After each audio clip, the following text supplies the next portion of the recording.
The European football season is well and truly on the way, and that is what we will discuss on the Spotlight segment of today's edition of the show. We're here to discuss the European football season. With me on today's edition of the show, I have the man popularly called MC Long John Ojetunde. Fantastic pleasure having you on the show. Yeah, thank you very much. Solomon Edive, absolute pleasure to be here to discuss the European season. And for me, that's always been one of those topics I've been looking forward to. But great to be here once again. Amazing, and I love what you're wearing. The shirt looks amazing. Thank you very much. If you want it, I can give it to you. No problem. We'll discuss that after the show. Also joining us on today's edition of the show is one of Nigeria's brightest sport journalists. You know I always call him my old man, Ken Idris. Fantastic pleasure having you on the show.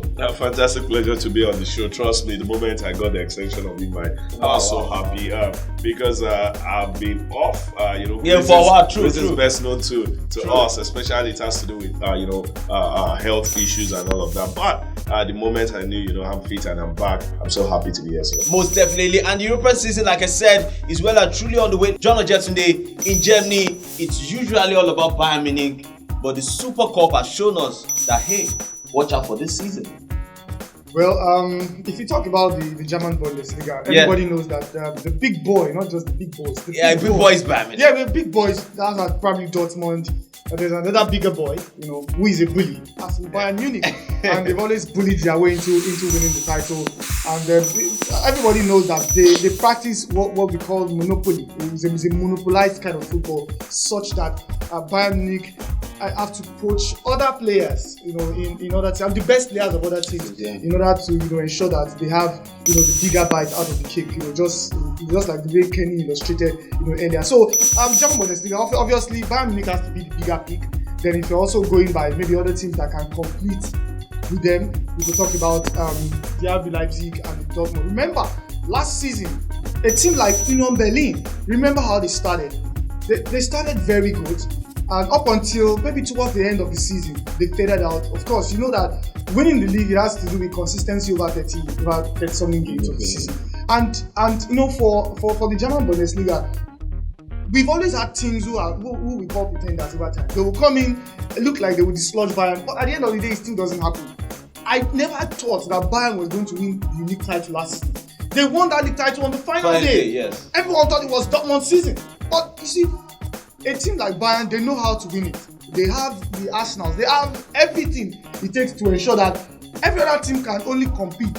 But at the end of the day, they go home with the trophy. And now with the signing of England top striker, Tottenham top striker, Harry Kane, now adding to what they had before, trust me, I don't even think any other team can stop them. Yeah, you talk about what happened against RB Leipzig, fine. It's one of those things that happen in football. But over the course of the season, it's usually a very different ball game when it comes to Bayern eventually winning the title. And I'm sure that for the German Bundesliga team, they know at the back of their mind that of course Bayern will win, and also Bayern looking at the Champions League. That's why they brought in the likes of Harry Kane. They've not really done too many business in the window this season, but the sign of Harry Kane alone is a statement that they don't just want to win in Bundesliga alone, but Europe as well, they want to dominate. Interesting way to end it, talking about the German Bundesliga. Let's move to another league. He was talking about monopoly. There's not much monopoly in Spain, but obviously you want to pick the two big teams, Real Madrid and Barcelona. Good start for Real Madrid, but not so good for Barcelona. But you remember last season, they drew their first game and went on to win the league. It's as simple as that. Also in that league, yes, there's monopoly. But like John illustrated, that there is the big boy in German Bundesliga, and I think that's the case in Spain also. There are the big boys, which is Atletico Madrid.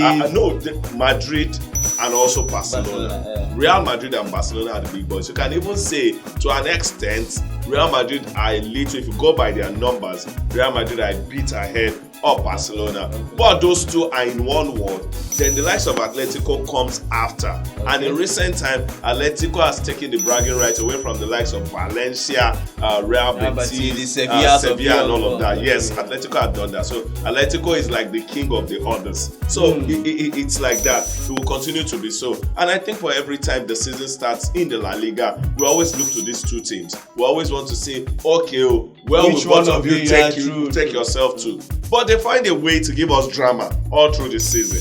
whether you're watching a 2-horse race, it doesn't so many times feel like you should just look away. I beg you, those two. They always find a way to give us drama, and that is one reason why we will continue to love the La Liga. Look at, for every day, if the El Clasico can be played every day, Solomon, Babash, John Ojetuni, Kehinde Idris, Tunde Young, we would all sit down and want to watch the El Clasico. Yes. Solomon, for this season that just started, for me, I am planting myself, putting my tent, and arranging my ship with Atletico Madrid. The way Atletico Madrid finished last season.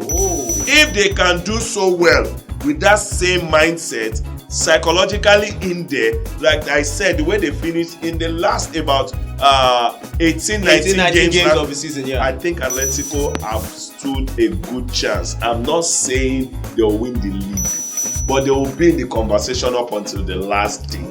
And Kehinde Idris is putting his tent with them, hoping they can cross the line. And that's me already waxing lyrical about the La Liga, that would say it's a 2-horse race or 3-horse race as it stands. Already, Valencia is on a comeback, and I want to say how the comeback. Sevilla always have a showing there. Real Betis also have a showing there, so it's already looking like a very fantastic season. But we understand there are big boys, and big boys would always find a way to step up as big boys. Yeah, definitely big boys in the Spanish La Liga. Let's move to another league that has produced 3 different winners in the last 3 seasons. The Italian Serie A. When you talk about major signings, the Italian Serie A has not made a lot of signings. But what should we expect this season? The Serie A have just told us that in football, especially when there's a lot of scandal, rocking the league itself, you can talk about the good football they play, but sometimes people have also looked at decisions taken in the Italian Serie A, especially by the administrators of these clubs, and people have also not seen in the level of integrity. Sometimes you can talk about the Premier League and the other leagues as league that they're doing very well, but integrity also plays a major role in why people trust the league. Results come out from Italian league, and you're not sure whether these results are genuine or not, because at the end, in another 1 year or 2, they'll come up with another story that this one will fix. Look at the Calciopoli scandal happened how many years back? I'm talking about 2006 or thereabout, where Juventus were sent back to the Serie B. And look at what happened to the same Juventus last season. Even Inter Milan, they were at that time. And see, the thing crept up again. But not taking anything away from the good football. But I'm also talking about in terms of the standard. The Italian league standard has dropped. Fine, they made it to 3 finals. 3 teams made it to towards the quarterfinals. No, to the final. Fiorentina played West Ham, Roma played Sevilla, and then Inter Milan played Man City. 3 finals. But then again, you look at even the teams that made it to Inter Milan that even made it to the Champions League final. You look at the manner of football. It was purely negative football. I mean, I don't mean to say but when I mean negative, I didn't enjoy the kind of football they played. Same as Roma. Only Fiorentina gave us something. Look at the game between AC Milan and Tottenham. I've never seen a negative football. I've never seen a negative football in a very long while. Like that game, both legs produced absolutely rubbish. One goal was just good enough. Well, whatever. But I mean, let's now look at the structure of the league itself. Possible winners. AC Milan. They've so much recruited because look at the likes of, especially Chelsea. They poached Chelsea and they got a lot of Chelsea players. They got Ruben Loftus-Cheek.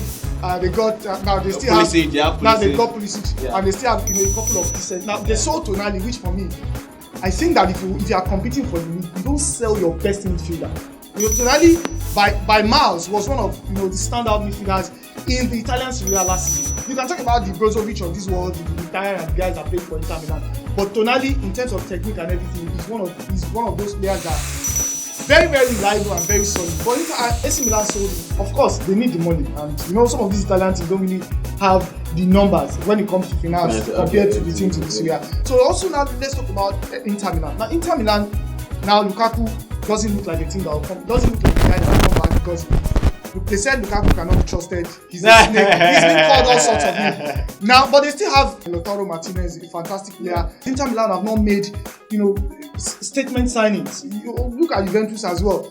I'm just looking at teams Police that, can- holistically, I'm yeah. looking at teams that can actually challenge for title. Of course, it still has to be these three teams. Yeah, Inter, AC Milan, and Juventus. Juventus. But for Roma looks like a team that can sneak from the back door. They've been doing fantastic. If you look at their consistency over the years, they've shown that they can compete. But I was expecting you to mention one name, champions. Yes, Napoli. Sorry, thank you for actually adding that. Yeah. So looks like Napoli can repeat that feat. Reason: virtually all their big boys are still in the team. Yeah. The only player I think they sold has to be King Jimmy, because the guy that signed for Bayern Munich is the only person that I think that have left. So far, they have the core of their team, and I think that Napoli can actually beat that, especially with our own boy, Victor Osimhen, who has been mesmerizing for. I just hope that he can replicate what he did last season. Let's hope that from there he can move to the Premier League. Well, talking about the Premier League, maybe I'll spend a minute with each of you. The English Premier League, they will call it the biggest show on the face of the earth, and it started